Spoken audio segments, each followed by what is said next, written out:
TPC നമ്മൾ കഴിഞ്ഞ തവണ ഭഗവത്ഗീത 4-ാം അധ്യായം ജ്ഞാനകർമ്മ സന്യാസ യുഗത്തിലെ 35-ാമത്തെ ശ്ലോകത്തിലാണ് നിർത്തിയത്.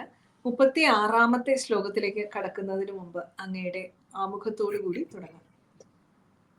നമ്മളിപ്പോ 4-ാമത്തെ അധ്യായത്തില് 36 മുതൽ 39 വരെയുള്ള ശ്ലോകത്തിൽ കാണാൻ പോകുന്നത് ഒരു ആത്മജ്ഞാനമാണ്. കർമ്മഫലങ്ങളെ പൂർണ്ണമായിട്ടും പരിത്യജിക്കാൻ വേണ്ടിയിട്ട് എങ്ങനെയാണ് ശാന്തിയിലേക്ക് പ്രാപിക്കാൻ, എന്തൊക്കെ മാർഗങ്ങളാണ്, എങ്ങനെയാണ് നമ്മളെ നയിക്കപ്പെടുക എന്നുള്ളതാണ് 36, 37, 38, 39 അത്രയും ശ്ലോകങ്ങളിൽ നമ്മൾ കാണാൻ പോകുന്നത്. പിന്നെ വരുന്നത് 40-ാമത്തെ ശ്ലോകത്തില് ആത്മജ്ഞാനത്തില് വിശ്വാസമില്ലാത്ത ഒരാൾക്ക്, അത്തരം ഒരു ഫെയ്ത്ത് ഇല്ലാത്ത ഒരാൾക്ക് ദൈവചൈതന്യം നേടാൻ സാധിക്കില്ല എന്ന് ഭഗവാൻ ഇവിടെ പറയാണ്. ഒരാളല്ല, അകത്തിരിക്കുന്നവനെ റിയലൈസ് ചെയ്യുന്നതാണ്. അറിവിലേക്ക് നമ്മൾ എത്തുമ്പോഴാണ് കുറച്ചും കൂടി നന്നാവുക എന്നുള്ളതാണ്. പിന്നെ അവസാനമായി കൃഷ്ണൻ അർജുനോട് ആത്മജ്ഞാനത്തില് സംശയങ്ങൾ നശിപ്പിക്കാൻ വേണ്ടിയിട്ട് എന്തൊക്കെയാണ് ചെയ്യേണ്ടത്, യോഗത്താൽ ശക്തനാവൂ എന്നുള്ള തരത്തിലുള്ളതാണ്. ആ ഒരു ലെവലിലേക്ക് അർജുനനെ പൊക്കിക്കൊണ്ടുപോകണം. എന്തിനാണ് കൊണ്ടുപോകുന്നത്? യുദ്ധം ചെയ്യാൻ വേണ്ടിയിട്ടാണ്. അപ്പൊ 42-ാമത്തെ ശ്ലോകത്തുമ്പോഴത്തേക്കും ഭഗവാൻ അർജുനോട് ആജ്ഞാപിക്കുന്ന സ്വരത്തിലാണ് പറയുന്നത്. ഈ തത്വങ്ങളൊക്കെ മുന്നിൽ നിർത്തി കർമ്മത്തിലേക്ക് മുന്നോട്ട് പോകണം. അതാണ് ഭഗവാൻ അവിടെ പറഞ്ഞു നിൽക്കുന്നത്. ഈ ആ ശ്ലോകം ചൊല്ലാൻ പറ്റണം, ഓരോ ശ്ലോകമായിട്ട് എടുക്കാം നമുക്ക്. തീർച്ചയായിട്ടും. അടുത്തത് ഭഗവത്ഗീത 4-ാം അധ്യായം ജ്ഞാനകർമ്മ സന്യാസ യുഗത്തിലെ 36-ാമത്തെ ശ്ലോകത്തിലേക്കാണ് നമ്മൾ കടക്കുന്നത്. ഭഗവാൻ തുടരുകയാണ്. അഭിചേതസി പാപേഭ്യ സർവേഭ്യ പാപകൃത്തമാ സർവം ജ്ഞാനപ്ലവേനൈവ വ്യജിനം സന്തരിഷ്യസി. ഇവിടെ ജ്ഞാനത്തിന്റെ ഒരു പ്രാധാന്യം ആണ്. സർവം ജ്ഞാന പ്ലവേന്യവ, ജ്ഞാനം പ്ലവേന ഏവ. പ്ലവം എന്ന് പറഞ്ഞാൽ തോണിയാണ്. നമ്മൾ ഉപരിപ്ലവം എന്നൊക്കെ പറയാറില്ലേ, ആ വാക്ക് തന്നെ പ്ലവം എന്നുള്ള വാക്കാണ്. ആ പ്ലവത്തിലൂടെ നമുക്ക് മുന്നോട്ട് പോകാൻ പറ്റും. എങ്ങനെ? സർവം എന്തില്? വ്യജിനം. വ്യജിനം എന്ന് പറഞ്ഞാൽ സർവപാപങ്ങളെയും ആകുന്ന ഈ സമുദ്രത്തിലെ അതിനെ തരണം ചെയ്യണം. സന്തരിഷ്യസി എന്ന് പറഞ്ഞാൽ തരണം ചെയ്യുക. എങ്ങനെയാണ് അതിനെ തരണം ചെയ്യേണ്ടത്? ഏത് പ്ലവം ഉപയോഗിച്ചിട്ടാണ്, ഏത് തോണി ഉപയോഗിച്ചിട്ടാണ് വേണ്ടത്? ആ തോണി എന്ന് പറയുന്നത് ജ്ഞാനമാണ്. സർവേഭ്യ പാപേഭ്യ സകല പാപങ്ങളും, ആ പാപങ്ങളിലൊക്കെ വെച്ചിട്ട് ഏറ്റവും മുകളിലുള്ള പാപം പാപകൃത്തമഹ, അധികം പാപം ചെയ്യുന്നവനായിട്ട് മാറിയിട്ടുള്ള ഒരു വ്യക്തി.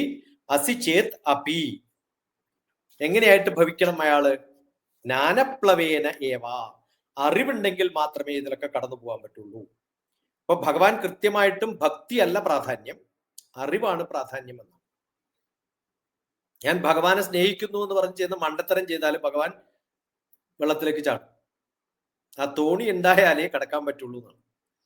അത്യാവശ്യമായിട്ട് വേണ്ടത് അഭിചേതസി. ബ്യൂട്ടിഫുൾ ആയിട്ടുള്ള ശ്ലോകമാണ്. ഞാൻ മാർക്ക് ചെയ്ത് വെച്ചിട്ടുള്ള ജ്ഞാനം എന്ന് പറഞ്ഞിട്ട് ആരോ മാർക്ക് ഇട്ട് വെച്ചിട്ടുള്ളത്. അങ്ങനെ ഓരോന്നിന്റെയും കണ്ടന്റ് വളരെ കൃത്യമായിട്ട് എനിക്കിങ്ങനെ ഈ ഹ്രസ്വമായിട്ട് പറയാൻ പറ്റുന്നത്, അതിന്റെയൊക്കെ ഒബ്ജക്റ്റീവ് ആൻഡ് സ്കോപ്പ് ഉണ്ട്. ഭഗവാൻ എന്തിനാണ് പറയുന്നത് എന്ന് കൃത്യമായിട്ട് ഭഗവാൻ അറിയാം. അത് വായിച്ച് അതിന്റെ കാതിൽ കൃത്യമായിട്ട് മാർക്ക് ചെയ്ത് വെച്ചതുകൊണ്ട് അർത്ഥം മനസ്സിലാക്കാൻ എളുപ്പമാണ്. അപ്പൊ അതിന്റെ കണ്ടന്റ് നമുക്ക് ഏത് വഴിക്കാണ് ഭഗവാൻ പോകുന്നതെന്ന് അറിഞ്ഞാൽ അത് ചേർത്ത് വായിക്കാൻ നമുക്ക് എളുപ്പമാണ്. അപ്പൊ ഇതില് ഏറ്റവും പ്രാധാന്യമായിട്ടുള്ള ഒറ്റ വാക്കുള്ളത് ജ്ഞാനം. അത് ഒരു അപ്പർ ആരോ മാർക്ക് ഇട്ടിട്ട് ടിക്ക് ചെയ്തിട്ടിട്ടുണ്ട്. അതിനർത്ഥം ജ്ഞാനമാണ് പ്രാധാന്യം. അപ്പൊ ജ്ഞാനം എന്തായിട്ട് ഉപയോഗിക്കണം? ഒരു തോണിയായിട്ട് ഉപയോഗിച്ചിട്ട് എനിക്ക് ഏത് പ്രശ്നങ്ങളെയും തരണം ചെയ്യണമെങ്കിൽ ജ്ഞാനമാണ് വേണ്ടത്. അറിവ് ആവുമ്പോൾ നമ്മൾ എപ്പോഴും ഡീപ്പായിട്ട് പോകും. അപ്പൊ ഏറ്റവും അത്യാവശ്യമായിട്ട് സർവ്വ പാപങ്ങളെയും എങ്ങനെയാണ്, അധികം പാപം ചെയ്യുന്നവരാണെങ്കിൽ കൂടി എന്നാണ് പറയുന്നത്. സർവേഭ്യ പാപേഭ്യ, ഇനിയും കൂടുതൽ പാപം ചെയ്യുന്നവനായാലും ശരി, ജ്ഞാനമാകുന്ന തോണിയിലൂടെ സകല പാപങ്ങളെയും നമുക്ക്, ആ പാപം എന്ന് പറയുന്ന വലിയൊരു സമുദ്രമാണ്, നമ്മൾ മുങ്ങി ചത്തുപോകുന്നതാണെങ്കിലും ജ്ഞാനമുണ്ടെങ്കിൽ ആ തോണിയിലൂടെ നമുക്ക് അതൊന്നും അറിയാതെ, ആ പാപം നമ്മുടെ ടച്ച് ചെയ്യാതെ ജ്ഞാനത്തിലൂടെ നമുക്ക് മുന്നോട്ട് പോകാൻ പറ്റും. പലർക്കും ഇല്ലാത്തത് ഭക്തി മാത്രം ഉണ്ടായിട്ട് ജ്ഞാനം ഉണ്ടാകുമ്പോഴാണ് ഈ പ്രശ്നങ്ങൾ ഉണ്ടാകുന്നത്. കുറച്ചു കാലമൊക്കെ സ്വാദം ഉണ്ടാവും, ഭക്തിക്ക് എപ്പോഴും കുറച്ചു കാലം സ്വാദം ഉണ്ടാവും. കുറച്ച് കഴിയുമ്പോൾ അത് പുളിയായിട്ട് മാറും, രസം ഉണ്ടാവില്ല, അത് പിന്നെ ഒരു ബോറടിക്കാൻ. ജ്ഞാനമാവുമ്പോൾ പതുക്കെ പതുക്കെ വരുന്ന അറിവാണ്. ആദ്യമൊക്കെ പുളിക്കും, അല്ലെങ്കിൽ നെല്ലിക്കൊക്കെ പറയാറില്ലേ, ആദ്യം ചവർക്കും പിന്നെയും മധുരിക്കും എന്ന് പറയുന്ന പോലെ ആദ്യം ചവർപ്പാണ് ജ്ഞാനത്തിന്. കേൾക്കുമ്പോൾ ഒരു സുഖമോ അല്ലെങ്കിൽ മനസ്സിലാക്കാനൊന്നും പറ്റില്ല. പക്ഷെ കേട്ട് കഴിഞ്ഞിട്ട് ആ വെള്ളം കുടിക്കുമ്പോഴുള്ളൊരു സുഖം ഉണ്ടല്ലോ, അത് വരും. ജ്ഞാനമാണ് പ്രാധാന്യം. ഏറ്റവും അത്യാവശ്യമായിട്ടുള്ളത് അനുഭൂതികൾ കണ്ട് ഉള്ളിൽ കയറിയിട്ട് മനസ്സിലാവണമെങ്കിൽ, ആ പാപങ്ങളിൽ നിന്ന് മുക്തനാവണമെങ്കിൽ, അല്ലെങ്കിൽ നമ്മൾ ഈ ഭക്തി കൊണ്ട് വെള്ളത്തിൽ നീന്തി പോയിക്കൊണ്ടേ ഇരിക്കുള്ളൂ. പക്ഷെ വെള്ളത്തിൽ പോകുമ്പോൾ ഈ പാപങ്ങളൊക്കെ നമ്മളെ ടച്ച് ചെയ്യും. ഭക്തി ഉള്ളപ്പോ ഒരു തോണിയായിട്ടല്ല തരുന്നത്. ഭക്തിയിലുള്ളവർ നീന്താൻ പറ്റും, ആ സാഗരത്തിൽ നീന്താൻ പറ്റും. പക്ഷെ നമ്മളെ ടച്ച് ചെയ്യും പാപം. അത് ടച്ച് ചെയ്യാതെ പോകണമെങ്കിൽ ജ്ഞാനം ഉണ്ടാകും. അതാണ് ഇതിന്റെ അർത്ഥം. ബ്യൂട്ടിഫുൾ ആയിട്ടുള്ള ശ്ലോകമാണ്. പിന്നെ എനിക്ക് ഇഷ്ടപ്പെട്ട ചില ശ്ലോകങ്ങളിൽ മാർക്ക് ചെയ്ത് വെക്കുന്ന ഒരു ശ്ലോകമാണ് ഈ 4:36. 37 ശരിയായിട്ടുള്ള, അതെ, വളരെ ശരിയായിട്ടുള്ള ഒരു ഇതാണ്. ഒരു ഭക്തി ഒരു നമുക്ക് ടെമ്പററി ആണ് അല്ലെ, ടെമ്പററി ആശ്വാസമാണ് തരുന്നത്. താൽക്കാലികമായിട്ട് മാത്രമേ നമുക്ക് പറ്റുള്ളൂ. അത് വിശ്വാസമാണ്, വിശ്വാസമാണ്. ഭാരതീയ സങ്കല്പത്തിൽ വിശ്വാസങ്ങൾക്കല്ല പ്രാധാന്യം, അറിവിനാണ്. അപ്പൊ എനിക്കൊരാളിൽ വിശ്വാസം ഉണ്ടെങ്കിലേ അയാൾ പറയുന്നത് ഞാൻ കേൾക്കുള്ളൂ. കറക്റ്റ്. ആ കേട്ട് കഴിഞ്ഞാൽ പിന്നെ ഡീപ്പായിട്ട് പോയിട്ട് കിട്ടുന്നതാണ്. ഇതിപ്പം വെള്ളം പറഞ്ഞു എന്ന് മാത്രമേ ഉള്ളൂ. ഭഗവാൻ പലയിടത്തും അതുപോലെ പറഞ്ഞിട്ടുണ്ട്. വെള്ളം പറഞ്ഞു, ഇനി അടുത്ത് പറയാൻ പോകുന്ന അഗ്നിയിലിട്ട് ചുട്ട് കഴിക്കുന്നത് പോലെ നിങ്ങൾക്ക് പ്രശ്നങ്ങൾ ഉണ്ടാവുമ്പോഴും എല്ലാരും വിചാരിക്കേണ്ട ഇപ്പൊ വെള്ളം മാത്രമാണ് പ്രശ്നം, ഒരാൾക്ക് അഗ്നിയാണ് പ്രശ്നമെങ്കിലോ. ഒരാൾ പറഞ്ഞു വെള്ളമാണ് പ്രശ്നം, എന്നാ എനിക്ക് നീന്തറിയാം, കുഴപ്പമില്ലല്ലോ, എനിക്ക് പ്രശ്നമൊന്നും ഇല്ലാതെ പറയാൻ പറ്റില്ല. പ്രശ്നം അഗ്നിയുടെ രൂപത്തിലും വരാം. അപ്പൊ അടുത്ത അതും പറയും. അങ്ങനെ ഓരോന്നായിട്ട് എടുത്തിട്ടാണ് പറഞ്ഞത്. അടുത്തത് ഭഗവത്ഗീത 4-ാം അധ്യായം ജ്ഞാനകർമ്മ സന്യാസ യോഗത്തിലെ 37-ാമത്തെ ശ്ലോകത്തിലേക്കാണ് നമ്മൾ പോകുന്നത്. ഭഗവാൻ തുടരുകയാണ്. യഥൈധാംസി സമിദ്ധോഗ്നിർ ഭസ്മസാത് കൃത്യദീർജുന ജ്ഞാനാഗ്നി സർവകർമാണി ഭസ്മസാത് കുരുതേ തഥാ. രണ്ടാമത്തെ ലൈനിൽ ഭസ്മാൽ കുരുതേ അർജുന. അപ്പൊ ആ അർജുന, അല്ലയോ അർജുന, എന്താണ് കാരണം? സമിദ്ധ അഗ്നിഹി, നന്നായി ആളിക്കത്തുന്ന തീയാണ്, അഗ്നിയാണ്. യഥാംസി യഥാ, അത് ഈ വിറക് കൊള്ളികൾ ഇട്ടിട്ട് നമ്മൾ എങ്ങനെയാണോ തീ ഇനിയും കൂടുതൽ കത്തിച്ചു കളയുന്നത്, അങ്ങനെ ഭസ്മാത് കുരുതേ, ഭസ്മമാക്കി തീർക്കുന്ന തരത്തില്, തഥാ ജ്ഞാനാഗ്നി, എല്ലാ പാപങ്ങളെയും എന്തുകൊണ്ട് കത്തിച്ചു കളയാൻ പറ്റും? അഗ്നി കൊണ്ട് കത്തിച്ചു കളയാനും പറ്റും. നമുക്ക് നദിയിലൂടെ നീന്തി രക്ഷപ്പെട്ടു പോവാം. ഇനി അത് നമുക്ക് പ്രശ്നങ്ങളായിട്ട് വരുന്നുണ്ട് എന്ന് വെള്ളമല്ല എന്ന് പറഞ്ഞു എന്ന് വിചാരിക്കും ഒരാളെങ്കിലും. അങ്ങനെ അല്ലെങ്കിൽ കൊണ്ടുപോവാ, ഞാൻ അത് കത്തിച്ചു കളഞ്ഞാളാണ്. തഥാ ജ്ഞാനാഗ്നി, അഗ്നി എന്ന് പറയുന്നത് ജ്ഞാനമാണ് ഇവിടെ. എങ്ങനെ? പാപത്തെ കത്തിച്ചു കളയുന്ന കർമ്മം ചെയ്യിപ്പിക്കാൻ വേണ്ടിയിട്ട്, നമുക്ക് ഉള്ള മാർഗം ക്ലീൻ ചെയ്യാൻ വേണ്ടിയിട്ട് ഏതെങ്കിലും പാപികൾ മുമ്പിൽ വരികയാണെങ്കിൽ, പാപചിന്തകൾ വരികയാണെങ്കിൽ അതിനെയൊക്കെ അഗ്നി കൊണ്ട് ദഹിപ്പിച്ചിട്ട് ഭസ്മമാക്കി കളഞ്ഞിട്ട് ഞാൻ എന്ത് ചെയ്യണം? സർവകർമാണി. എന്തിനാ ഇത് കത്തിച്ച് കളയുന്നത്? ദഹിപ്പിച്ച് കളയുന്നത് എന്തിനു വേണ്ടിയിട്ടാണ്? നശിപ്പിച്ച് കളയുന്നത് എന്തിനു വേണ്ടിയിട്ടാണ്? സർവകർമാണി, കർമ്മങ്ങൾ ചെയ്യാൻ വേണ്ടി. ഭസ്മാത് കുരുതേ, ഭസ്മീകരിക്കുന്നു. രണ്ടു തരത്തിലുമാണ്. അപ്രകാരം ജ്ഞാനമാകുന്ന അഗ്നി എല്ലാ കർമ്മങ്ങളെയും, ഏത് കർമ്മമാണ് ഇവിടെ പറയുന്നത്? നല്ല കർമ്മങ്ങളല്ല, മോശമായിട്ടുള്ള കർമ്മം, അതൊക്കെ കത്തിച്ച് കളഞ്ഞ് ക്ലീൻ ആക്കിയിട്ട് എനിക്ക് പാത്തുണ്ടാക്കി തരും. ഇത് നമ്മൾ പലതരത്തിലുള്ള കർമ്മങ്ങളുണ്ട്. നമ്മൾ പറയുന്ന സഞ്ചിത കർമ്മങ്ങള്, പ്രാരബ്ധ കർമ്മങ്ങള്, ഇതൊക്കെയുള്ള കർമ്മങ്ങളാണ്. ഈ സാധാരണ എനിക്ക് തോന്നുന്നു സഞ്ചിത കർമ്മം, പ്രാരബ്ധ കർമ്മം, ആഗാമിക കർമ്മം എന്ന് പറഞ്ഞിട്ടുള്ള ഒരു 3 കർമ്മങ്ങളാണ്. ഇതാണ് നമ്മുടെ പ്രശ്നങ്ങൾ കൊണ്ടുവന്നിട്ടുള്ളതും ഞാൻ ചെയ്യുന്നതും ഒക്കെ ആയിട്ടുള്ള കർമ്മങ്ങൾ. ഈ കർമ്മങ്ങളെയൊക്കെ അത് വാസനകളിലുള്ളതാണ്, അറിയാതെ വന്നു പോകുന്നതാണ്. ഇതിനെയൊക്കെ എന്ത് ചെയ്യണം? അനുഭവിക്കാതെ നമ്മളിൽ നിന്ന് തുടച്ചു മാറ്റണമെങ്കിൽ, കഴുകിക്കളഞ്ഞാലും അതിന്റെ ഈർപ്പം കയ്യിലുണ്ടാവും. എല്ലാ പാപങ്ങളെയും കൃത്യമായിട്ട് മാറ്റിക്കളയാൻ പറ്റുന്ന ഏറ്റവും വലിയ ശക്തി എന്ന് പറയുന്ന അഗ്നിയാണ്. അഗ്നിയിൽ പോയി കഴിഞ്ഞാൽ പിന്നെ അതിന് സ്വരൂപം ഇല്ലാണ്ടാവും. തിരിച്ചുണ്ടാക്കിയെടുക്കാനും ബുദ്ധിമുട്ടാണ്. അപ്പൊ നമ്മളൊരു കലം ഉടഞ്ഞിട്ട് മണ്ണിൽ പെട്ടാൽ ആ മണ്ണിന്റെ ഭാഗം എല്ലാം കൂടി ഒന്ന് കളക്ട് ചെയ്ത് ഈർപ്പമാക്കി മാറ്റി ബാക്കി മണ്ണെടുത്തു കഴിഞ്ഞാൽ പിന്നെയും കലം ഉണ്ടാക്കാൻ പറ്റും. അഗ്നിയിൽ ലയിപ്പിച്ചു കഴിഞ്ഞാൽ പിന്നെ ഭസ്മായി, ബാക്കി ഒന്നും തിരിച്ചുപയോഗിക്കാൻ പറ്റില്ല. അതുകൊണ്ട് വെള്ളത്തിൽ വീണാലും നമുക്ക് കരകയറിയാൽ ചിലപ്പം ശ്വാസം കിട്ടും, അഗ്നിയിൽ വീണാൽ പിന്നെ ദഹിച്ചു പോവുകയുള്ളൂ. അതുകൊണ്ട് ഇത്തരം കർമ്മങ്ങളെയൊക്കെ കൃത്യമായിട്ട് തീർക്കേണ്ടടുത്ത് തീർക്കേണ്ട വിധത്തിൽ തീർക്കാൻ വേണ്ടിയിട്ട് ഭഗവാൻ ശങ്കരാചാര്യര് ഇതിനകത്ത് കൃത്യമായിട്ട് പറഞ്ഞത് പ്രാരബ്ധം ബലവത്തരം ഖലു വിദാം. എങ്ങനെയാണോ വിവേക ചൂടാമണിയിൽ അദ്ദേഹം ഇക്കാര്യം എടുത്തു പറഞ്ഞിരിക്കുന്നത്, അത് ഈ ഒരു ശ്ലോകത്തിന്റെ ചുവട് പിടിച്ചുകൊണ്ട് നമ്മൾ പറയുമ്പോ ഭഗവാൻ പറഞ്ഞത് ഇവിടെ ഉണ്ടെന്ന് പറയരുത്. ഇതിന്റെ ചുവട് പിടിച്ചുകൊണ്ട് ഭഗവാൻ അവിടെ പറഞ്ഞു എന്ന് മാത്രമേ പറയാവൂ. അത് ശങ്കരാചാര്യരല്ല, ഭഗവാൻ തന്നെയാണ് മുന്നിൽ.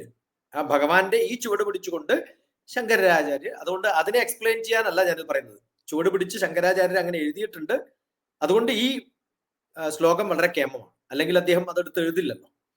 അപ്പൊ അങ്ങനെ എഴുതിയിട്ടുണ്ടെങ്കിൽ ഭഗവാൻ അങ്ങനെ എഴുതിയിട്ടുണ്ട്. ഭാഷ്യകാരൻ ശങ്കരൻ ഇത് വലിയ പ്രാധാന്യത്തോടു കൂടി കണ്ടിട്ടുള്ള ഒരു ശ്ലോകമാണ്. അപ്പൊ അതുകൊണ്ട് എല്ലാ പാപങ്ങളെയും ഭസ്മീകരിക്കാൻ അത്യാവശ്യമായിട്ട് നമുക്ക് സാധിക്കും എന്ന് ഭഗവാൻ പറയാണ്. പക്ഷെ എന്ത് വേണം?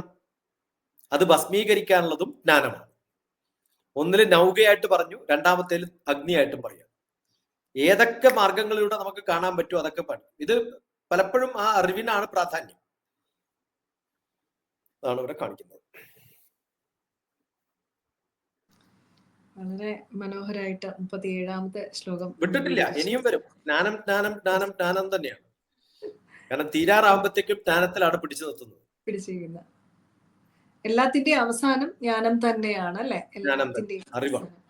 എല്ലാ മാർഗവും എത്തിച്ചേരുന്നതും അറിവിലേക്കാണ് എന്നുള്ളത്. അറിവിലേക്ക് ആവണം. ആവണം. അല്ലെങ്കിൽ KG ഭക്തി, PG എത്തില്ല. LKG UKG ഭക്തിക്കാരാണ് കൂടുതൽ. അവരെ അമ്പലങ്ങളൊക്കെ ചാടി പോകും. ഭഗവാൻ അറിയാം, വെറുതെ ടൈം വേസ്റ്റ് ആണ്. അടുത്തത് ഭഗവത്ഗീത 4-ാം അധ്യായം ജ്ഞാനകർമ്മ സന്യാസ യോഗത്തിലെ 38ാമത്തെ ശ്ലോകത്തിലേക്കാണ് നമ്മൾ പോകുന്നത്. ഭഗവാൻ തുടരുകയാണ്. നഹി ജ്ഞാനേന സദൃശം പവിത്രമിഹ വിദ്യതേ തത്സ്വയം യോഗ സംസിദ്ധ കാലേനാത്മനി വിന്ധതി. ഗ്രേറ്റസ്റ്റ് എന്ന് പറയുന്നത് ജ്ഞാനാണെന്നാണ് അടുത്ത ശ്ലോകം. ഇതൊക്കെ എത്തിക്കുന്നത് എവിടെയാണെന്നറിയോ? അടുത്ത 39ാമത്തെ ശ്ലോകത്തിലാണ് ശ്രദ്ധാവാൻ ലഭതേ ജ്ഞാനം. എനിക്ക് തോന്നുന്നു എന്റെ ജീവിതത്തിൽ ഏറ്റവും കൂടുതൽ ഭഗവത്ഗീത ഞാൻ കോട്ട് ചെയ്തിട്ടുള്ള ശ്ലോകം ഇതായിരിക്കും. അപ്പൊ അതിലെത്തിക്കാൻ വേണ്ടിയിട്ടുള്ള സ്റ്റെപ്പാണ്. ആദ്യം നൗക പറഞ്ഞു, പിന്നെ അഗ്നി പറഞ്ഞു. Greatest of the greatest is ജ്ഞാനം എന്നാണ്. ഇത് മാത്രം പഠിച്ചാൽ പോരെ. 38ാമത്തെയും 39ാമത്തെയും ശ്ലോകം 36 മുതൽ 39 വരെ പഠിച്ചു കഴിഞ്ഞാൽ ജ്ഞാനത്തിനാണ് പ്രാധാന്യം എന്ന് വേറെ ആരും പറഞ്ഞു തരേണ്ട കാര്യമില്ല. ജ്ഞാനേന സദൃശം പവിത്രം. തുല്യമായിട്ട് നമുക്ക് ഓരോ സംഭവങ്ങളെയും ശുദ്ധമായിട്ട് കാണണമെങ്കിൽ ജ്ഞാനം വേണം. അതുകൊണ്ട് ജ്ഞാനമുള്ള ഒരാൾക്ക് ഓരോരാളെയും കാണുമ്പോൾ അതിനകത്ത് കുറച്ച് കുറഞ്ഞു പോയത് കൊണ്ടാണ് ഇങ്ങനെയൊക്കെ എന്നുള്ളൊരു തോന്നലുണ്ടാവും.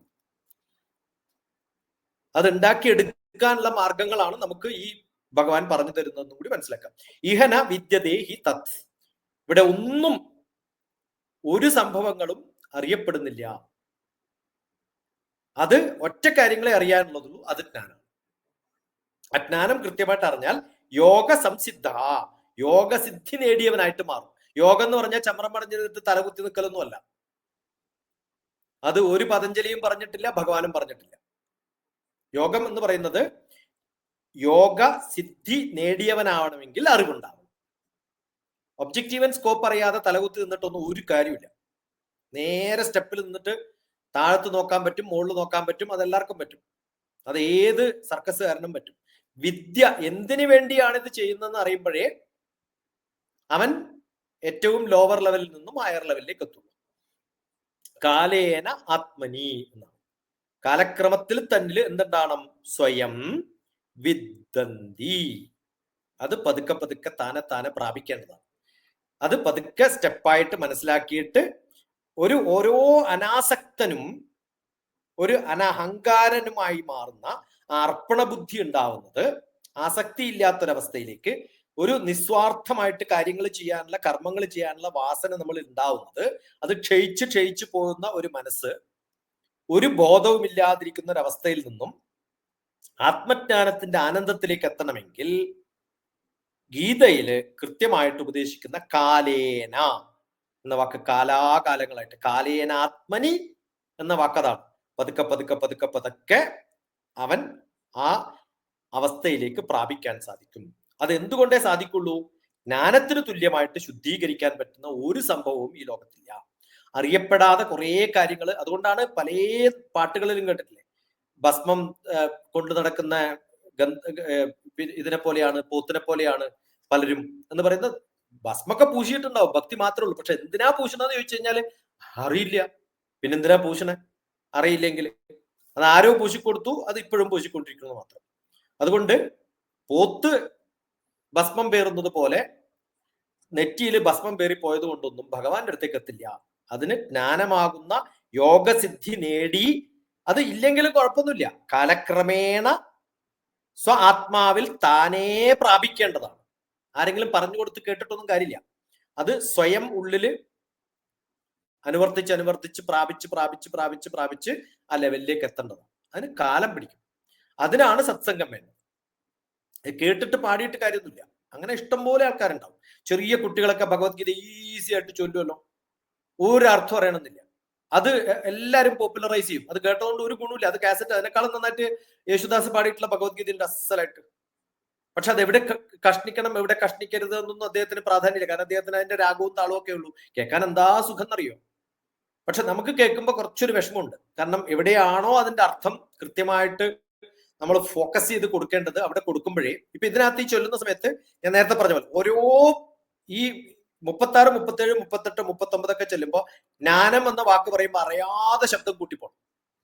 നഹി ജ്ഞാനേന സദൃശം. ആ ജ്ഞാനേന സദൃശം എന്ന് പറയുന്ന സമയത്തൊക്കെ ആ ജ്ഞാനത്തിന് പ്രാധാന്യം വന്നില്ലേ?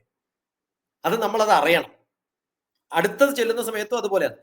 ശ്രദ്ധാവാൻ ലഭത്തെ ജ്ഞാനം. അതുപോലെ അതിന് മുമ്പില് ജ്ഞാനാഗ്നി 37 വരുമ്പോ ജ്ഞാനാഗ്നി എന്നുള്ള മൂന്നാമത്തെ ലൈനിൽ ആദ്യത്തെ വാക്കിനാവണം പ്രാധാന്യം. 36ാമത്തേത് ചൊല്ലുമ്പോഴോ മൂന്നാമത്തെ ലൈനിൽ അവസാനാണ് ജ്ഞാന പ്ലവേ നൈവ.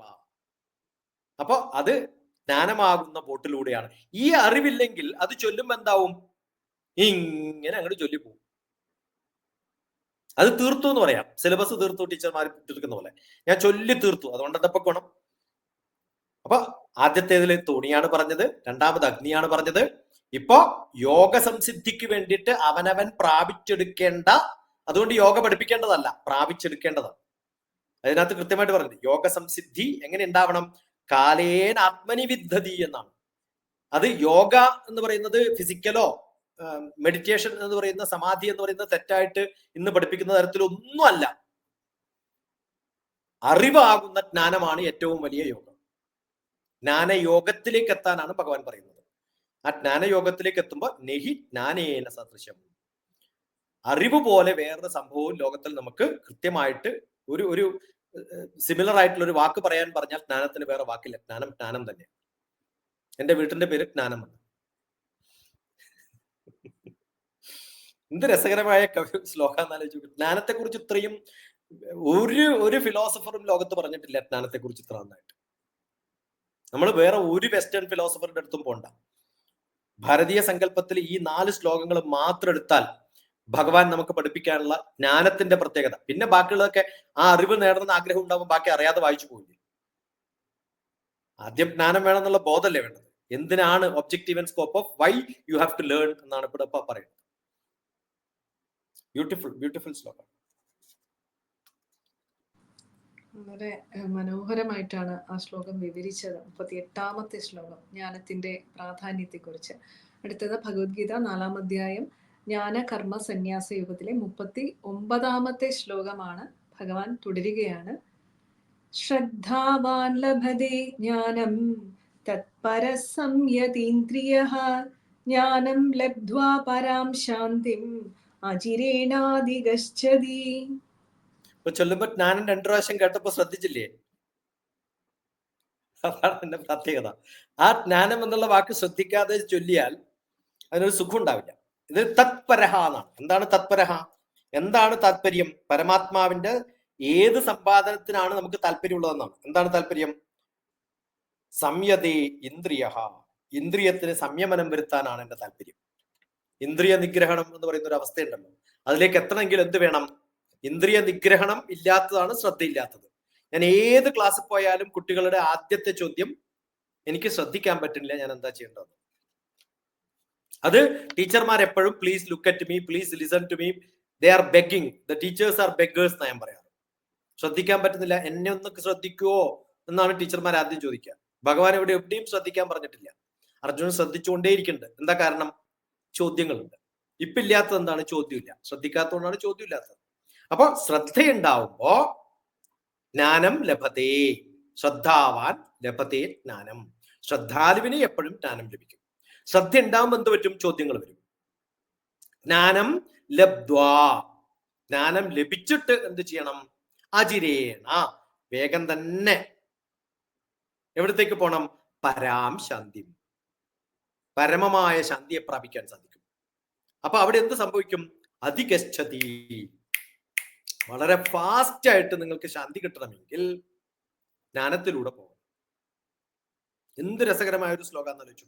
ശ്രദ്ധാവാൻ ലഭത്തെ ജ്ഞാനം, ശ്രദ്ധയുള്ളവന് മാത്രമേ ജ്ഞാനം കിട്ടുള്ളൂ. കോൺസെൻട്രേഷൻ ആണ് ഏറ്റവും അത്യാവശ്യം. കോൺസെൻട്രേഷൻ എവിടെയാ വരിക എന്ന് ചോദിച്ചു കഴിഞ്ഞാൽ ഭക്തിയുള്ളിടത്തേ വരും. കാരണം ഇഷ്ടമുള്ളവരെ നമ്മൾ ശ്രദ്ധിക്കുന്നു, ഇഷ്ടമില്ലാത്തവരെ ശ്രദ്ധിക്കാൻ പറ്റില്ലല്ലോ. അപ്പൊ ഇവിടെ ശ്രദ്ധാവാൻ ലഭതേ ജ്ഞാനം എന്ന് പറയുന്നതില് ശ്രദ്ധയുടെ ഉള്ളില് ഭക്തി ചേർത്തിട്ടുണ്ട്. അതെടുത്തു പറയേണ്ട കാര്യമില്ല. ആരോട് ആർക്ക് ശ്രദ്ധിക്കാൻ പറ്റുക? എന്നെ ശ്രദ്ധിക്കണമെങ്കിൽ ആദ്യം എന്നെ ഇഷ്ടപ്പെടണം. എന്നെ ഇഷ്ടപ്പെടാത്തവരൊക്കെ എന്റെ മുഖത്ത് നോക്കിയിട്ട് കേൾക്കാൻ പറ്റും? കേൾക്കാൻ പറ്റില്ല. അപ്പൊ ആദ്യം വേണ്ടത് ശ്രദ്ധാവാൻ എന്ന വാക്കില് കുറേ ഇന്നർ മീനിങ്സ് ഉണ്ട്. നമ്മൾ ആരെയാ ശ്രദ്ധിക്കുക?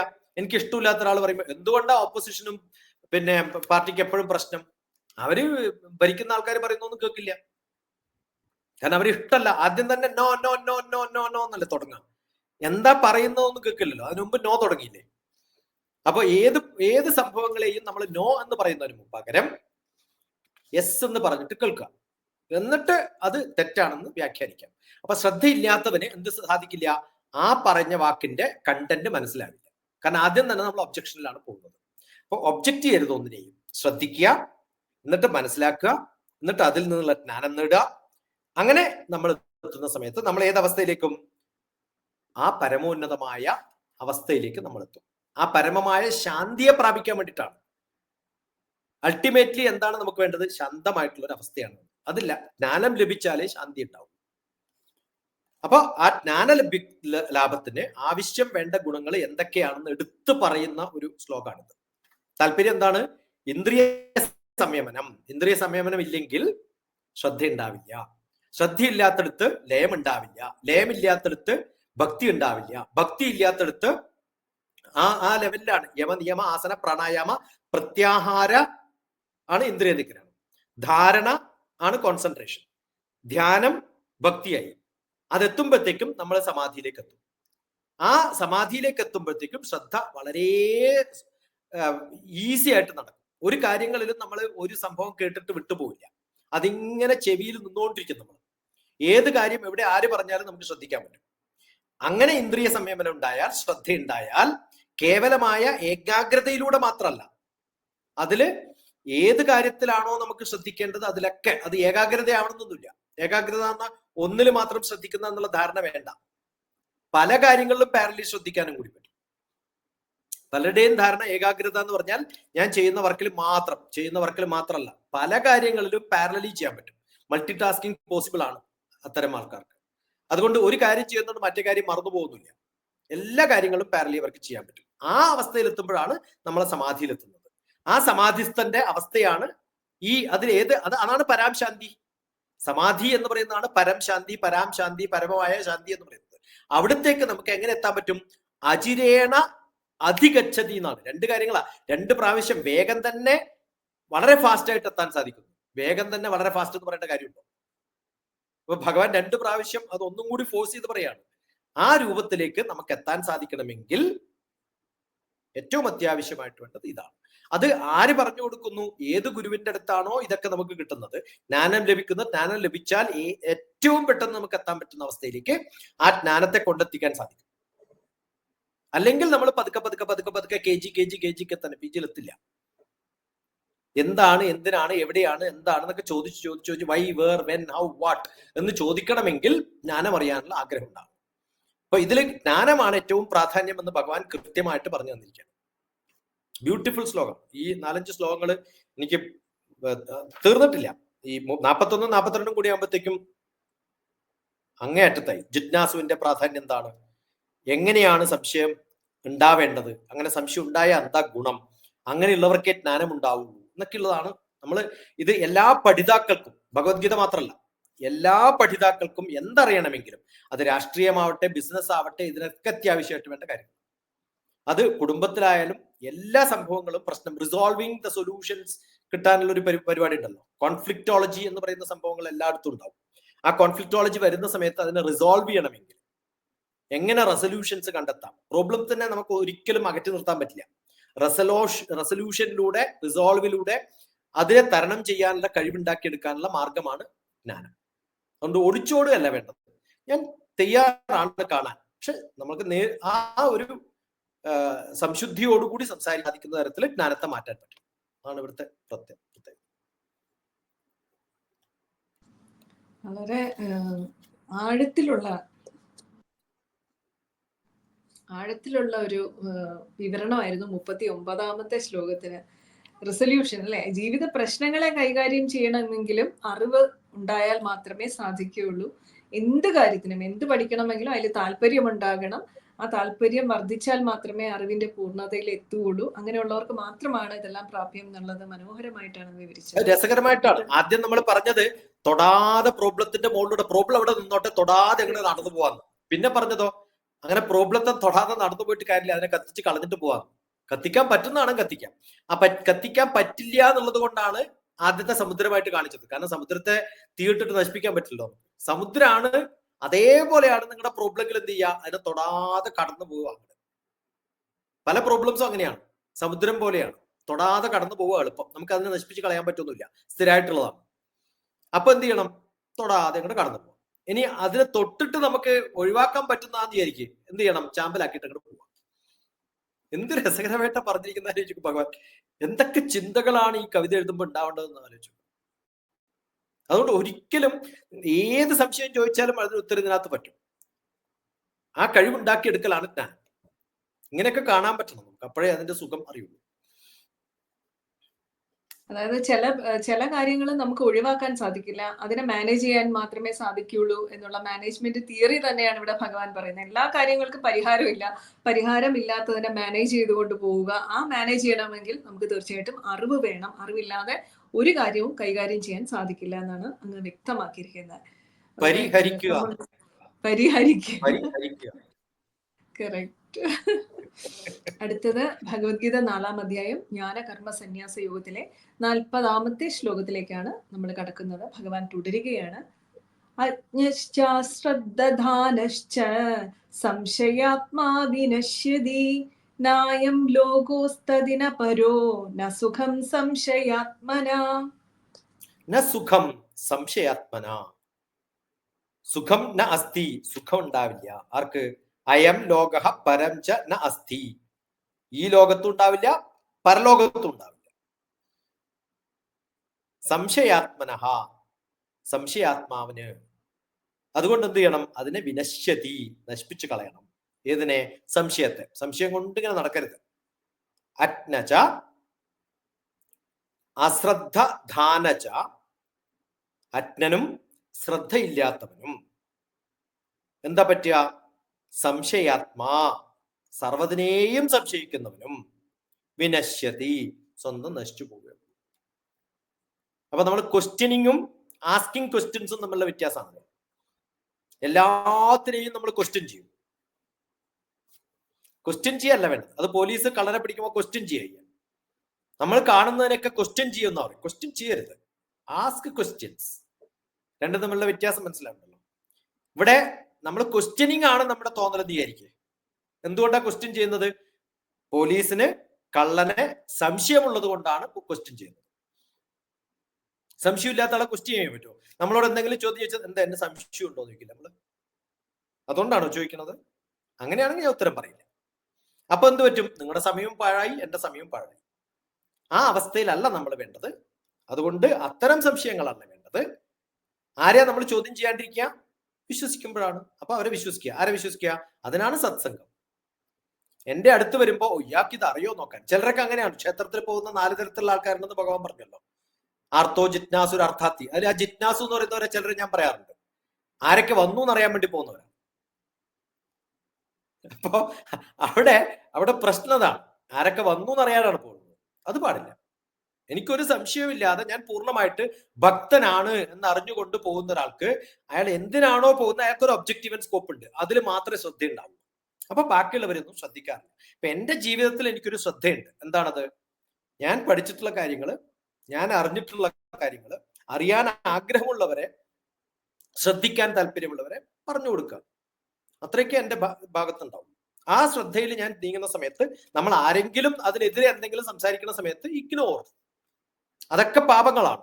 എനിക്കതിനെ ചാമ്പലാക്കി കളയാൻ പറ്റില്ല. കാരണം എന്റെ അടുത്ത് അത്രയേ പൊട്ടാസ് ഉള്ളൂ, അത്രയേ എന്റെ ഗൺ നിറച്ചിട്ടുള്ളൂ. എല്ലാവരുടെ അടുത്തും പോയിട്ട് വെടിവെച്ച് കൊല്ലാൻ എനിക്ക് പറ്റില്ല. അപ്പൊ അവരൊന്നും തൊടാതെ പ്ലവത്തിലൂടെ പോവുകയാണ് എനിക്കിഷ്ടം.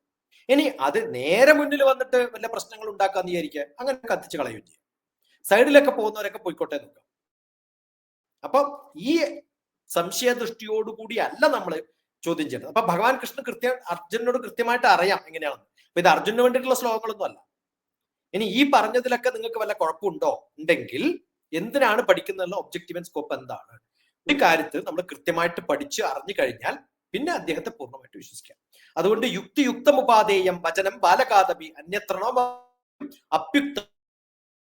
ഭഗവാനോ പൂർണ്ണമായിട്ടും വിശ്വസിക്കണമെന്ന് ഭാരതീയ ശാസ്ത്രത്തിൽ എവിടെയും പറഞ്ഞിട്ടില്ല. 100 ചോദ്യം ചോദിക്കാം.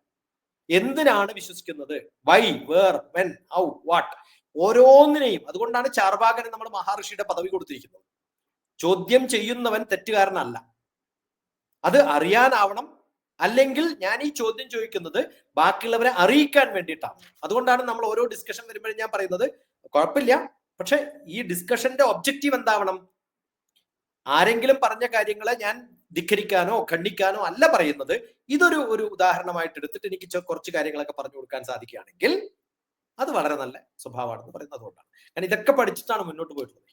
ഒരാളെയും നമുക്ക് സംശയമില്ല, ഒരാളും ചെയ്യുന്നത് തെറ്റല്ല. അത് അവരുടെ ലെവലിൽ അവർ ചെയ്യുന്നതാണ്. പക്ഷെ നമ്മൾ എന്ത് ചെയ്യണം? ഇതിനെയൊക്കെ കടന്നിട്ട് അതിൽ നിന്ന് നമുക്ക് എന്തെങ്കിലും ലഘൂകരിച്ചിട്ടോ ഗുണിച്ചിട്ടോ ഹരിച്ചിട്ടോ മൾട്ടിപ്ലൈ ചെയ്തിട്ടോ ഡിവൈഡ് ചെയ്തിട്ടോ മൈനസ് ചെയ്തിട്ടോ ആഡ് ചെയ്തിട്ടോ എന്തെങ്കിലുമൊക്കെ ഉണ്ടാക്കാൻ പറ്റുകയാണെങ്കിൽ ആ ഒരു ഭാഗം നമുക്ക് കൊടുക്കാൻ പറ്റുമ്പോൾ അത് കേൾക്കാൻ ആരെങ്കിലും ഉണ്ടെങ്കിൽ അവർക്ക് എന്തെങ്കിലും ഗുണം കിട്ടുമെങ്കിൽ കിട്ടിക്കോട്ടെ എന്ന് വിചാരിച്ചിട്ട്. ആരെയും ഉപദ്രവിക്കാനോ ആരോടെങ്കിലും കയർക്കാനോ ഒന്നുമല്ല നമ്മുടെ കാര്യങ്ങൾ. ആ അവസ്ഥയിൽ ഉണ്ടാവുമ്പോഴാണ് ഈ നമ്മൾ വിനശ്യതി എന്ന അവസ്ഥയിലേക്ക് വരാണ്ടിരിക്കാൻ. അല്ലെങ്കിൽ നമ്മുടെ മനസ്സിനുള്ളിൽ എപ്പോഴും പാപങ്ങളും സംശയങ്ങളും പ്രശ്നങ്ങളും എല്ലാവരെയും എതിർക്കാനുള്ള ഒരു ബോധവും എല്ലാ പറയുന്നതൊക്കെ തെറ്റാണെന്നുള്ളൊരു ബോധം ഉള്ളിൽ വരുമ്പോ നമ്മൾ നശിച്ചു പോകുന്ന ഭഗവാൻ പറയുന്നു. സംശയാത്മാ വിനശ്യതി എന്നാണ്. ആ സംശയത്തോടു കൂടി നമ്മൾ ഓരോന്നും വായിക്കുമ്പോൾ ഉണ്ടാകുന്ന പ്രശ്നം അതാണ്. അത് പാടില്ല. അതുകൊണ്ട് ഈ വായിക്കുന്ന ശ്ലോകങ്ങളൊക്കെ കൃത്യമായിട്ട് ആർക്ക് വേണ്ടി ഉണ്ടാക്കിയെന്നാണ്? ജിജ്ഞാസുവിന് വേണ്ടിയിട്ടാണ്, സംശയാത്മാവിന് വേണ്ടിയിട്ടല്ല. ജിജ്ഞാസുവിന് വേണ്ടിയിട്ടാണെന്ന്. അതാണ് ഇവിടെ. ജിജ്ഞാസുവിന് വേണ്ടിയിട്ടാണ്, സംശയാത്മാവിന് വേണ്ടിയിട്ടല്ല. ഇത് രണ്ടും വ്യത്യസ്തമാണ്. ക്വസ്റ്റ്യനിങ് ആൻഡ് ആസ്കിങ് ക്വസ്റ്റ്യൻസ് എന്നുള്ള വ്യത്യാസം. ആസ്കിങ് ക്വസ്റ്റ്യൻസ് ആരാ ചെയ്യുക? ജിജ്ഞാസുക്കളാണ്. സംശയങ്ങൾ ചോദിക്കാം. സംശയബുദ്ധിയോടുകൂടി എല്ലാ കാര്യങ്ങളും നോക്കിയാലോ നിങ്ങൾ നശിച്ചു പോകും എന്നാണ് ഭഗവാൻ പറയുന്നത്. അതുകൊണ്ട് അങ്ങനെ നോക്കരുത്. ഇവിടെ ജിജ്ഞാസു എന്നുള്ള ഒരു പദം അറിവാഗ്രഹിക്കുന്നവൻ എന്നുള്ള അർത്ഥത്തിലാണോ അതോ ക്യൂരിയസ് ആയിട്ടുള്ള വ്യക്തി എന്നുള്ളതാണോ? ജിജ്ഞാസു അറിവാണ്. ക്യൂരിയോസിറ്റി എന്തിനുള്ളതാണ്? Curiosity ends in discovery, innovation. ആ ക്യൂരിയോസിറ്റി ആണ് എല്ലാത്തിന്റെയും തുടക്കം. ആ തുടക്കമാണ്, അതിന്റെ ഭഗവാനാണ് നമ്മുടെ ബ്രഹ്മാവ്. എല്ലാ റിസർച്ചും തുടങ്ങുന്ന ക്യൂരിയോസിറ്റിയിൽ നിന്നല്ലേ? Research starts from curiosity. അതിലുള്ളത് മനുഷ്യന് മാത്രമേ ഉള്ളൂ, മൃഗങ്ങൾക്കില്ല. ഒരു ഇടിയും മിന്നലും വരുമ്പോ നമ്മൾ പേടിച്ചോടും.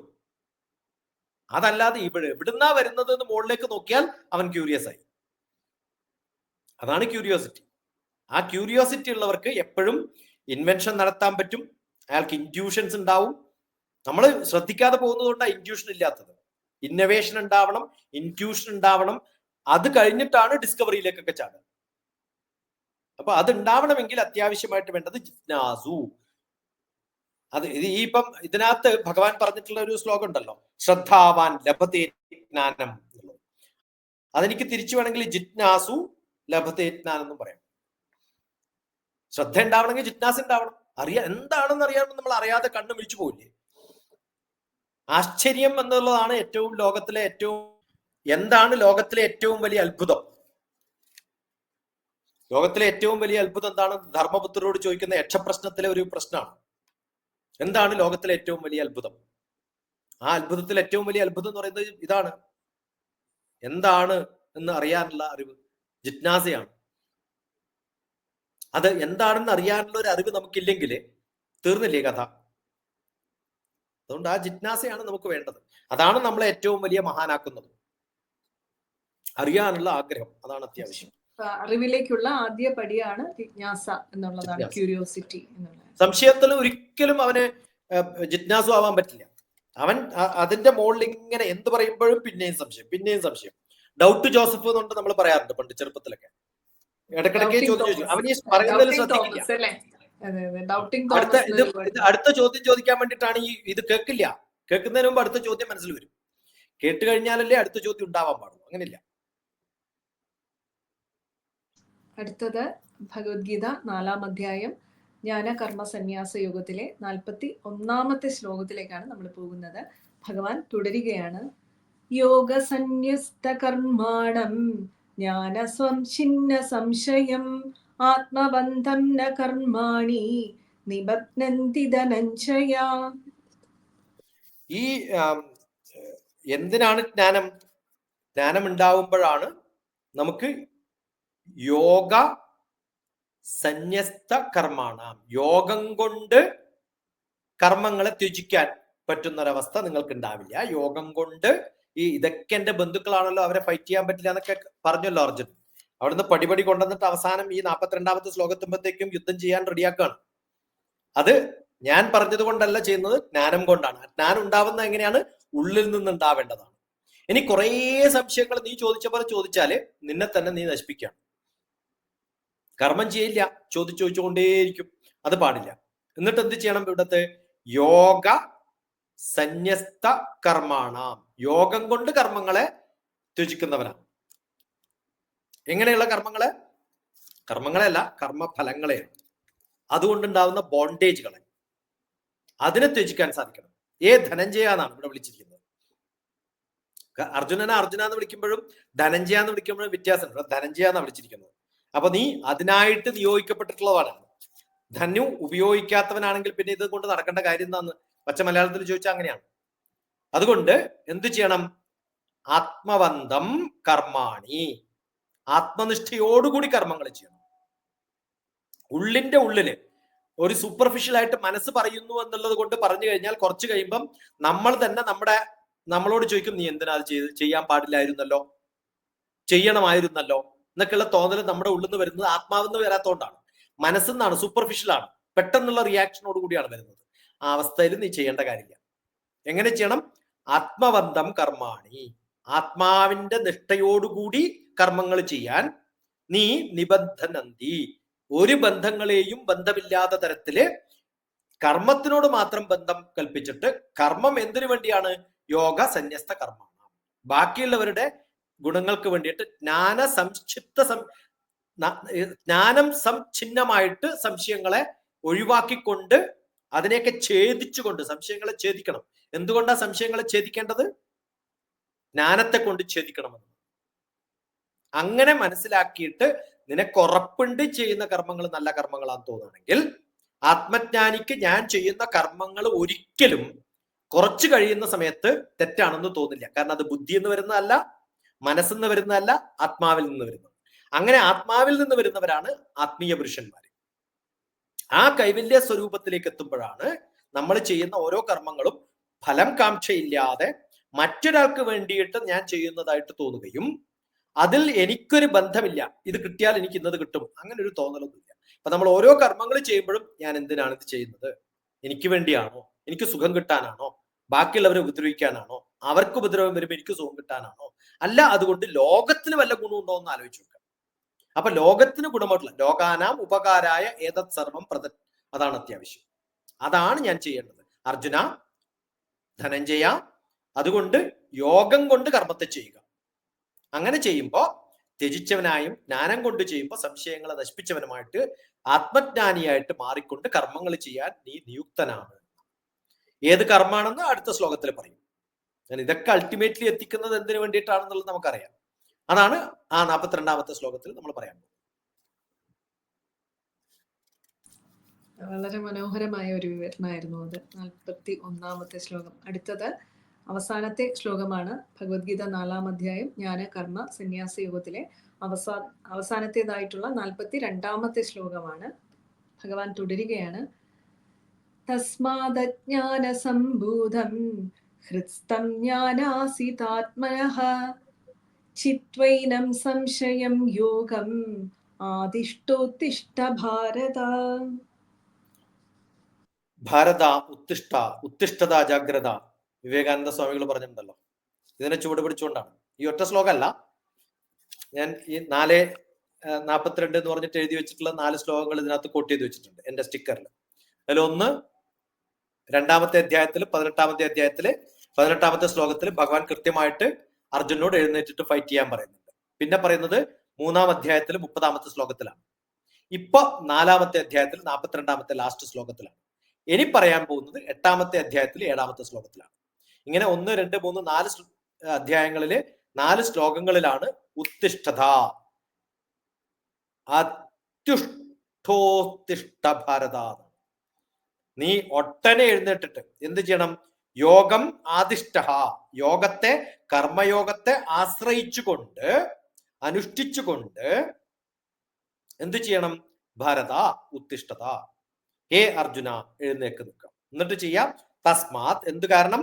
തസ്മാത് അജ്ഞാന സംഭൂതം ആത്മനഃ ഹംസ്ത്വം ഏനം സംശയം. എന്റെ ഹൃദയത്തില് എന്തെങ്കിലും സംശയത്തിനൊരു സ്ഥാനം ഉണ്ടെങ്കിൽ, ആ ഹൃസ്തില് ഏതെങ്കിലും ഒരു സംശയമുണ്ടെങ്കിൽ, ആത്മനഃ നിന്റെ ഹൃദയത്തിന്റെ ഉള്ളിൽ ഏതെങ്കിലും ഒരു സംശയം പിടിച്ചു നിൽക്കുന്നുണ്ടെങ്കിൽ, ജ്ഞാനാസീനാ ചിത്വാ എന്ത് ചെയ്യണം? അത് ജ്ഞാനമാകുന്ന ഖണ്ഡം കൊണ്ട് ഛേദിച്ച് നേരത്തെ പറഞ്ഞ അതേ ശ്ലോകം തന്നെയാണ്. നേരത്തെ ശ്ലോകത്തിലും അതന്നെയാ പറഞ്ഞത്. ജ്ഞാന സംഛിന്ന സംശയം എന്ന് പറഞ്ഞ അതേ വാക്കുകൾ 2ാമതും കൂടെ റിപ്പീറ്റ് ചെയ്തിരിക്കുകയാണ്. സംശയത്തെ ഛേദിച്ച് കളഞ്ഞിട്ട് എഴുന്നേറ്റിട്ട് ആത്മാവിന് തോന്നുന്ന കാര്യമായിട്ട് മാറ്റിയിട്ട് എന്ത് ചെയ്യണം? ഈ യുദ്ധത്തിന് മുന്നിട്ട് പോയിക്കൊള്ളുക. യജ്ഞഭാവത്തില് എല്ലാ കർമ്മങ്ങളും നമ്മൾ അനുഷ്ഠിക്കുമ്പോ, അതില് പങ്കുകൊള്ളുമ്പോ സംശയം എന്ന് പറയുന്ന ഒരു സംഭവമില്ലാതെ, ആദ്യം പറഞ്ഞത് നൗകയാണ്, പിന്നെ തീയിട്ട് കളയാനാ പറഞ്ഞത്, പിന്നെ ജ്ഞാനമാകുന്ന നിന്റെ ആയുധം പോലെ. കാരണം ആരോടാണ് പറയുന്നതെന്ന് കൃത്യമായിട്ട് അറിയാലോ, അർജുനോടാണ്. അർജുനന് ഈ അഗ്നിയും വെള്ളവും ഒന്നും പ്രാധാന്യമില്ല, അദ്ദേഹത്തിന് ആയുധത്തിനാണ് പ്രാധാന്യം. അതുകൊണ്ട് അയാളുടെ വാക്കിൽ പറയാണ്. അർജുനന്റെ വാക്കിൽ പറയുന്ന സമയത്ത് ജ്ഞാനഖണ്ഡം കൊണ്ട് അതിനെയൊക്കെ ഛേദിച്ച് കഷ്ണങ്ങളായിട്ട് നീ യോഗത്തെ, ആ ചെയ്യുന്ന കർമ്മം തന്നെ യോഗകർമ്മമായിട്ട് മാറും. അല്ലാണ്ട് വെള്ളത്തിൽ ഒഴുകി പോകുമ്പോഴോ അഗ്നിയിൽ നശിപ്പിക്കുമ്പോഴോ ഒന്നും അല്ല നിന്റെ യോഗം. നിന്റെ യോഗം എന്ന് പറയുന്നത് നമ്മൾ ചെയ്യുന്ന കർമ്മത്തെ യോഗമായിട്ട് കാണണം. അതാണ് യോഗ. യോഗ എന്ന് പറയുന്നത് തലകുത്തി നിൽക്കലല്ല, മൂക്കിലൂടെ ശ്വാസം വലിച്ച് മറ്റേ മൂക്കിൽ വിടലല്ല, കണ്ണിലൂടെ തീ പാറിക്കലല്ല. അജ്ഞാനത്തിന്റെ ഏതെങ്കിലും ഒരു അംശം നമ്മുടെ ഹൃദയത്തിൽ ഉണ്ടെങ്കിൽ അതിനെയൊക്കെ ഖണ്ഡിച്ച് മുന്നോട്ട് പോകുന്നതാണ് യോഗ. ആ യോഗം നമ്മൾ ചെയ്യുന്ന സമയത്ത് ഞാൻ ചെയ്യുന്ന കർമ്മം തന്നെ ഇതൊന്നുമില്ലാത്തൊരു യോഗമായിട്ട് മാറും. അതുകൊണ്ട് നല്ലപോലെ പഠിക്കുക, എന്താണ് ചെയ്യുന്നത് തീരുമാനിക്കുക. ഇതേ ശ്ലോകത്തിന്റെ കൂടെ 2ാമത്തെ അധ്യായത്തിൽ 18ാമത്തെ ശ്ലോകം വായിക്കുക, 3ാമത്തെ അധ്യായത്തിൽ 30ാമത്തെ ശ്ലോകം വായിക്കുക, 8ാമത്തെ അധ്യായത്തിൽ 7ാമത്തെ ശ്ലോകം വായിക്കുക. ഈ ശ്ലോകങ്ങളൊക്കെ ഒന്നുകൂടി ഒന്ന് വായിച്ചിട്ട് പിന്നെയും തിരിച്ചു വന്ന് 4ാമത്തെ അധ്യായത്തിൽ 42ാമത്തെ ശ്ലോകം കൂടി വായിക്കുമ്പോഴത്തേക്ക് ജ്ഞാനമാണ് പ്രാധാന്യം, അറിവാണ് പ്രാധാന്യം, ആത്മാവിലൂടെ കർമ്മങ്ങള് മനസ്സിലാക്കി ചെയ്യലാണ് പ്രാധാന്യം എന്ന് മനസ്സിലാവുള്ളൂ. അതുകൊണ്ട് കർമ്മയോഗത്തിലും പറഞ്ഞിട്ടുണ്ട്, കൃത്യമായിട്ട് അതിനെ ഖണ്ഡിച്ച് മനസ്സിലാക്കാനുള്ള ഈ സാഖ്യായോഗത്തിലും പറഞ്ഞിട്ടുണ്ട്. കാരണം അത് യുക്തിയാണ്, യുക്തിയുടെ ശ്ലോകമാണ്. അത് കൂടാതെ 8ാമത്തെ അധ്യായത്തിൽ വളരെ വ്യക്തമായിട്ട് ഭഗവാൻ പറയുന്നുണ്ട് എന്തിനാണ് ഇത്തരം കർമ്മങ്ങൾ നമ്മൾ ചെയ്യുന്നത്. 8ാമത്തെ അധ്യായം എന്ന് പറയുന്നത് അക്ഷര ബ്രഹ്മ യോഗമാണ്. അപ്പൊ അക്ഷരം എന്ന് പറയുന്നത് തന്നെ അനശ്വരമാണ്, ക്ഷരം അല്ലാത്തതാണ് അക്ഷരം. അക്ഷര ബ്രഹ്മയോഗം വളരെ ക്രിയേറ്റീവായിട്ട് ഒരിക്കലും നശിക്കാതെ നിനക്ക് മുന്നോട്ട് പോകണമെങ്കിൽ നല്ല കർമ്മങ്ങൾ ചെയ്യുക. അതുകൊണ്ട് action and fight. And what action you should do, എന്താണോ ബാക്കി ജനങ്ങൾക്ക് ഉപകാരമുള്ളത് അത് ചെയ്യാൻ വേണ്ടിയിട്ട് നീ നിയോഗിക്കപ്പെട്ടിട്ടുള്ളവരാണ്. അതുകൊണ്ട് അത് ചെയ്യുക എന്നുള്ളതാണ് ഈ അധ്യായത്തിലൂടെ ഭഗവാൻ നമ്മളോട് പറയുന്നത്. ഇത് വളരെ ഈ ബ്രഹ്മവിദ്യായാം യോഗശാസ്ത്രേ എന്ന് പറയുന്ന വാക്കുകൾ കൃത്യമായിട്ട് ഇവിടെയാണ് നമ്മൾ അറിയേണ്ടത്. കാരണം യോഗശാസ്ത്രം പറഞ്ഞിട്ടുണ്ട്, ബ്രഹ്മവിദ്യ 8ാം അധ്യായത്തിൽ പറയുന്നതിന്റെ ഒരു ഇൻട്രൊഡക്ഷൻ ആണിത്. ജ്ഞാന കർമ്മ സന്യാസ യോഗം എന്ന അധ്യായം ശ്രീകൃഷ്ണാർജുന സംവാദമൊന്നും അധികമില്ല. കാരണം കൃഷ്ണൻ പൂർണ്ണമായിട്ടും ഏറ്റെടുത്തിട്ടുള്ള ഒരു ചാപ്റ്റർ എന്ന് പറയുന്നത് 4ാമത്തെ ചാപ്റ്ററാണ്. അധികം അർജുനോട് സംസാരിക്കാനൊന്നും സമ്മതിച്ചിട്ടില്ല അവിടെ. കാരണം നേരിട്ട് യോഗത്തിന്റെ തലത്തിലേക്കാണ് പറയുന്നത്. സംശയങ്ങളൊക്കെ നിവാരണം ചെയ്യാനുള്ള എല്ലാ മാർഗങ്ങളും പറഞ്ഞു കഴിഞ്ഞാലേ അടുത്ത ക്വസ്റ്റ്യൻസ് വരുമ്പോ ഭക്തിയോടുകൂടി ശ്രദ്ധയോടുകൂടി ചോദ്യങ്ങൾ ചോദിക്കാൻ അർജുനൻ തയ്യാറാവുള്ളൂ എന്ന് മനസ്സിലായി. അതുകൊണ്ട് കർമ്മം മാത്രം പറഞ്ഞാൽ പോരാ, അതിൽ ജ്ഞാന കർമ്മ സന്യാസത്തിലേക്ക് എത്തിക്കാനുള്ള വലിയൊരു സ്റ്റെപ്പാണ് 4ാമത്തെ അധ്യായത്തിൽ. അതുകൊണ്ട് ഈ ഒരു ഉപനിഷത്തിന്റെ വലിയ ഒരു സിദ്ധാന്തം ബ്രഹ്മവിദ്യ യോഗശാസ്ത്രം ഉപനിഷത്ത് എന്ന് പറയുന്നത് കൃത്യമായിട്ട് ഈ ഒരു 4ാമത്തെ അധ്യായത്തിലാണ്. ആദ്യത്തെ അധ്യായത്തിൽ കുറെ ലോജിക്കും പിന്നെ കർമ്മവും ഒക്കെ പറഞ്ഞിട്ട് ഈ ഒരു 4ാമത്തെ അധ്യായത്തുമ്പോഴാണ് ഈ ഒരു അവസാനം നമ്മൾ ചെല്ലാറുള്ളതാണ്. ശ്രീമദ് ഭഗവത്ഗീതാസു ഉപനിഷത്സു ബ്രഹ്മവിദ്യായാം യോഗശാസ്ത്രേ. ഇവിടെ അത് അന്വർത്ഥമായിട്ടുണ്ട്. ശ്രീകൃഷ്ണാർജുന സംവാദേ ജ്ഞാനകർമ്മ സന്യാസ യോഗോ നാമ 4ാമധ്യായ. 4ാമത്തെ അധ്യായം ഇവിടെ കഴിയും.